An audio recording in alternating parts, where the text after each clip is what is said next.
You are looking at Julian's pronunciation guide, where we look at how to pronounce better some of the most mispronounced words in the world, like this other curious word. But how do you say what you're looking for today?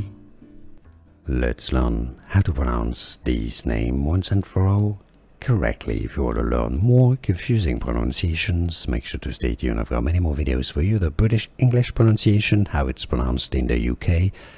More. American English pronunciation, United States, how to pronounce more. I know the spelling looks like it should be pronounced Moor, but it's not Moor, it's more. Here are more videos on how to pronounce more confusing words and names too many mispronounced. Like this video if you found it useful. I appreciate your support. I'll see you soon and thanks for watching.